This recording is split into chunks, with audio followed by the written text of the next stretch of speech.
Hi there, Dave from Open Colleges again. This video is to explain the assessment for 31789/01 Manage Recruitment, Selection and Induction Processes. So with this particular assessment, what you need to be very much aware of is the case studies that we are doing with Coffeeville. So you need to download those case studies and study all the information best you possibly can. Their full online manual plus all the additional resources for the company. Get clear on what they're doing. Read through their policy manual because you'll be asked to go through and write a report on issues related to this particular company. It is a hypothetical company. So the resources we have available is the information that you need to be basing your assessments on. So they have a business plan, operational plan, policy and procedure documents, and the employee handbook as well. Okay, so the first part A is the report, and as we said, it's based on the case study, and you need to read the scenario because this gives you the guidelines for what the company is hoping to achieve.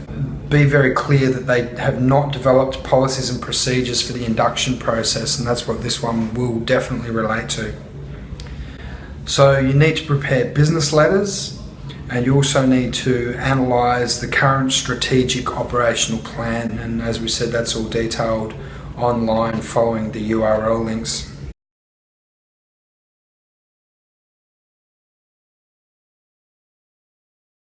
Number one of part A, it's really providing the new strategic direction for the company. You need to talk about expansion and growth, being an employer of choice, and also how you would use technology within the company.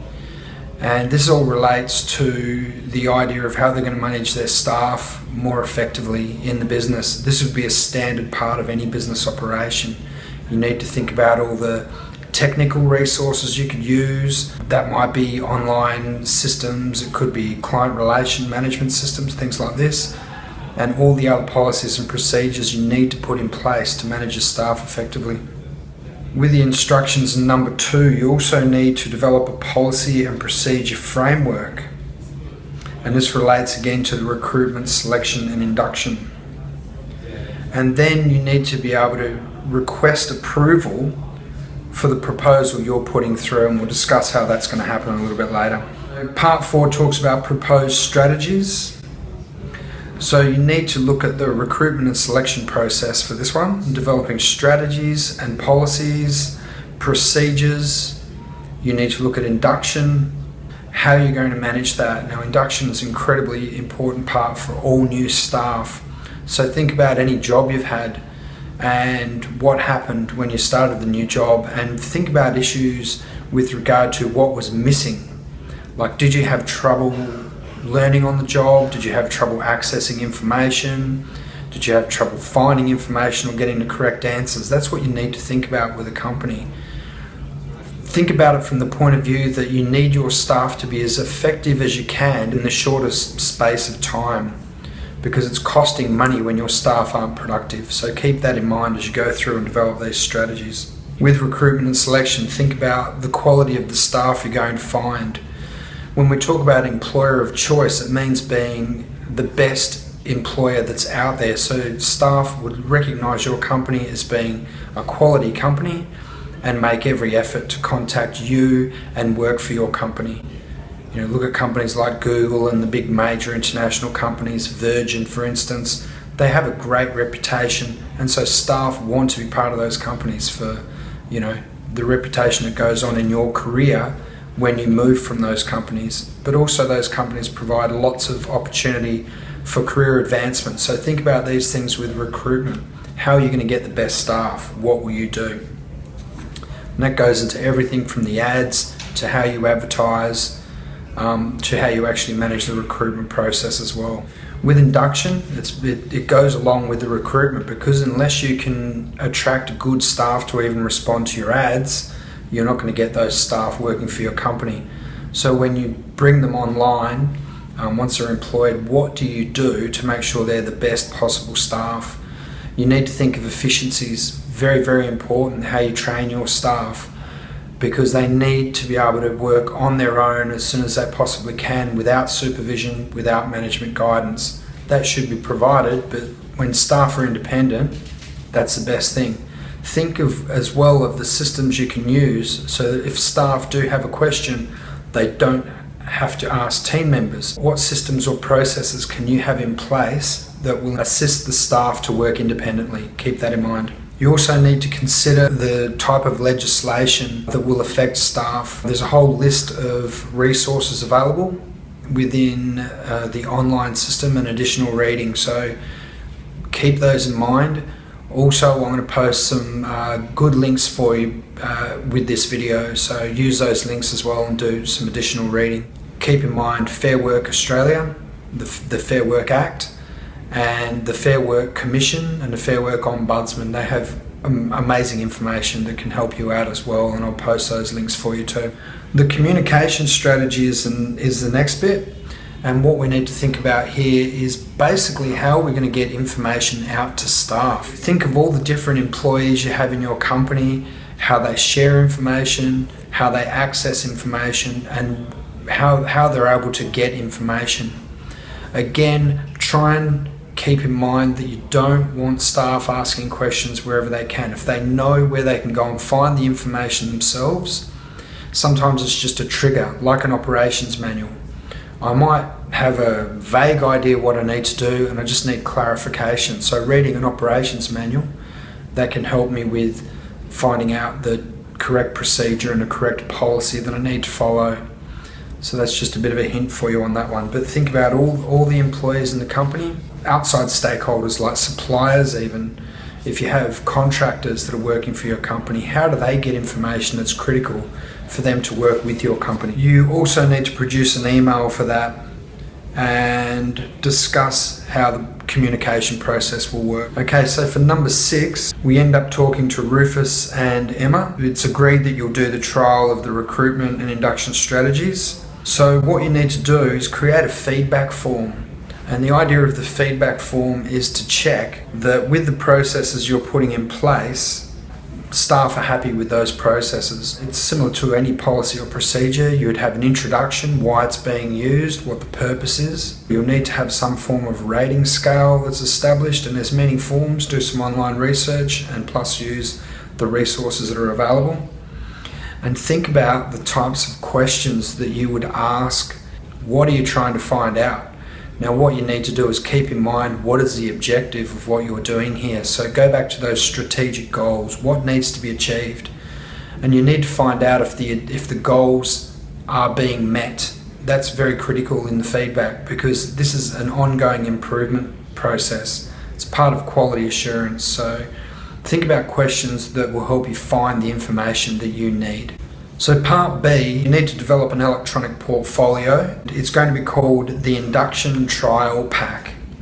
So the idea is you need a policy and procedure for the induction, you need a checklist, you need a probation checklist, a new starter performance review form, and a trial feedback form. Number 2 in this, you need to present this pack to 2 people, and you must make review notes and provide feedback. Part 3 is collecting the completed forms and feedback so you can collate the results. And then number 4 is making necessary adjustments.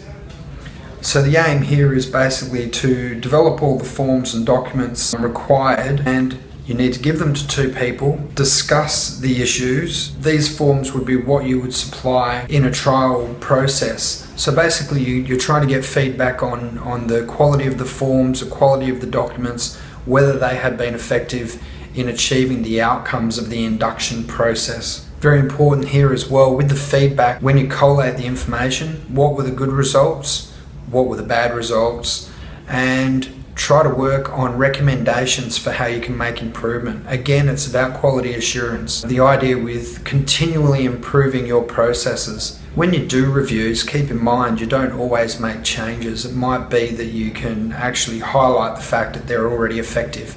That's the best possible thing. Part C is the strategic planning meeting. Have a meeting with Rufus and Emma and Mike, the store manager, to go through all the policies you've developed and communicate how the revised policies and procedures are going to be implemented, And very importantly, you need to get support from these key stakeholders, the owners of the company and the store manager. You need their approval to incorporate this into the company processes. Again, this is very much quality assurance based. So with any new documentation, we talk about document control. And the idea is that anytime there's a new process or procedure, everyone is made aware of what that procedure is. We should really be involving all the staff in the discussion process. It makes them feel like they're empowered. Knowledge and experience is valued by the company. Also, as they're discussing the new processes and procedures, they get an understanding of what's involved. And so once you roll out a new procedure, they feel that they have an understanding. It's highly recommended in all quality insurance processes that you have the staff involved in helping design policies and procedures as much as possible. So the idea is that you need to make the video. Now, I know these videos, it always proves to be a little bit of a problem. Basically, I'm doing this on a smartphone. I've just got the smartphone set up, I've got a little mini tripod, but you don't even need that. Just mount it on a set of books or mount it somewhere in the room. You don't even need anyone holding your phone. Press record and head away. But your video doesn't need editing. We understand that it's amateur. You're not being assessed on the quality of your video, you're being assessed on the quality of what you actually say within the video. So you need to discuss clearly the new procedures and policies that you're recommending for Coffeeville to the company owners and Mike. Explain why. You then need to give justification why these policies and procedures should be implemented. And once you've had this discussion, get approval from these key stakeholders that the processes will be put in place. Now, what you would do is get their approval verbally, but also it's very important that when we have these sorts of meetings, they're documented. All the discussion is clearly laid out in a set of minutes. So meeting minutes are essential for any meetings like this, so we can record the discussion and also to record the decisions that were made. And we would have a sign off on these documents as well. Again, it's document control and quality assurance.